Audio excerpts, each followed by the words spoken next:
Hello, I'm Matthew Connor. First of all, I'd just like to thank all our subscribers. We've now nearly got 1,200, so I'm glad you're enjoying the channel. Now, I have been emailed and commented from golfers asking me to review the Cleveland Classic custom driver because it did perform well in our driver shootout. The panel and I did give it a gold award, so I'm excited to show you all the different shafts and how the driver performs.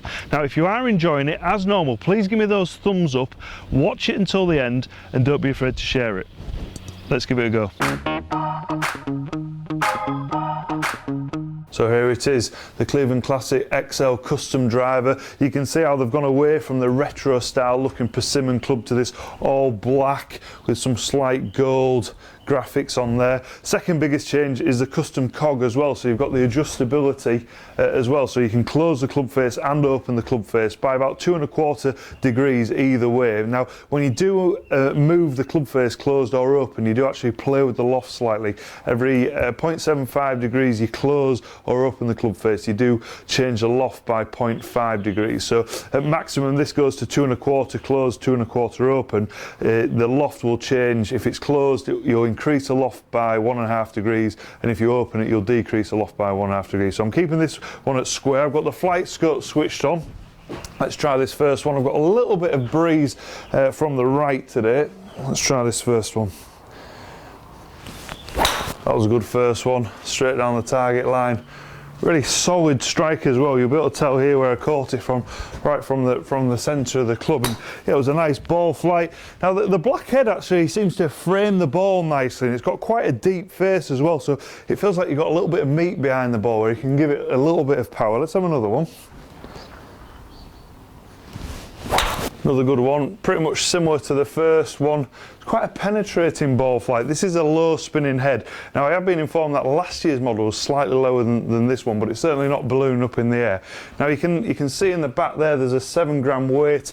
You can actually change the weighting. You can place a 3-gram weighting in or 11-gram weighting. So that's all dependent on maybe if you shorten or lengthen the club, or even the shaft that you place in as well. It just helps balance the club up. Maybe if you want it swing weighting a little bit heavier, it just helps with the control. A bit lighter just helps with a little bit of distance. So on this one, I'm just going to see how forgiving it is. I'm going to try and hit one from the toe of the club. I'll just put my face tape on and just see how it performs with an off-centre strike. I just exaggerated it slightly. Still a fairly penetrating ball flight.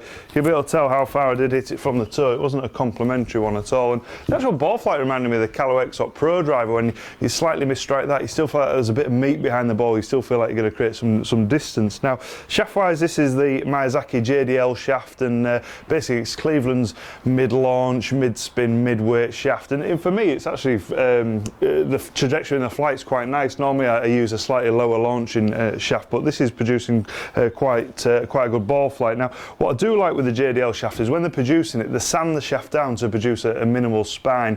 What you tend to find with a lot of manufacturers is that there's a definite spine on the shaft. So when you move it to the varying positions, it can play slightly softer or slightly harder, whereas when it's got a minimal spine, you can move it through 360 degrees and it still plays the flex that you require. So now I've had to go with obviously the JDL, and you can see the readings that I've produced using that one. Now I'm going to try the Matrix black tie shaft. So here it is, the Matrix black tie shaft. Now I've used this in the covert toe driver and it felt like a poker then, so I'm expecting exactly the same here. So let's try this one. Let's just see what the difference is in the trajectory and the ball flight. That was a good strike. Definitely a lot lower ball flight.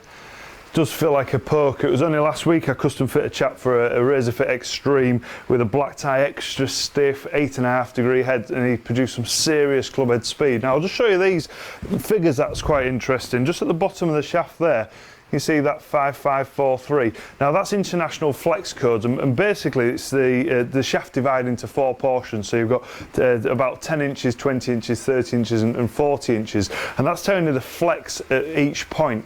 So with this one, to find out the overall flex, you add those ones up and then divide by 4. So 55, you got 17, 4.25. Now double extra stiffs 9 and air flex is 1 and stiffs about 5. So with this one it's playing at 4.25, so it's slightly softer stiff shaft. Now with the black tie it plays, let me get this right, 6599. So you put a serious amount of stiffness in the actual bottom of the shaft. So if you do produce a lot of club head speed and quite a high launch, then this is definitely the shaft that you need to have a go with. Now I'm going to try the Fubuki toe shaft and see how that performs. Sorry about the slight change in scenery. As I was swapping the shafts over, I broke my microphone, so this is filmed on a different day. This is the Fubuki toe shaft, so this one does feel a lot lighter than the other shafts available in this driver. So this is designed more for the player that needs help launching the ball up in the air. So I'm expecting a higher launch and a little bit more spin as well. So let's try the first one. Oh, I didn't hit that very well. It's gone left. I'll try and put a little bit better swing on the next one. Now it still feels nice, even though it's lighter. It still feels solid. What I really like what Cleveland have done with the custom driver is that all the options in the shafts, it's all the grade A shafts. So some manufacturers put grade B shafts in as options, and basically what that means is that there's more epoxy in there than graphite. So when it's a grade A shaft, it's just all graphite. It's a proper shaft, so there's no expense. So let's try and put a little bit better swing on this next one. Oh, that was a better swing. Certainly a much higher in ball flight than the previous shafts. So if you do struggle getting the ball up in the air, then definitely have a go with the Fubuki toe shaft. So I would have summed the driver up. Well, once we had the shootout, the panel and I were quite shocked at how well it performed, and where we liked it the most was definitely with the adjustability, where if you do hook the ball, then you can open the club face and you can actually see it open as well, rather than sometimes when you like adjust club heads, you don't really feel like you've actually adjusted it to help. So you can definitely see the difference between open and closed club face. So that's always nice and confidence building for when you're on the tee. But where we liked it the most was more with just the range of shafts, and they're all grade A shafts. So if you are serious about a new driver, then definitely have a go with the Cleveland custom driver.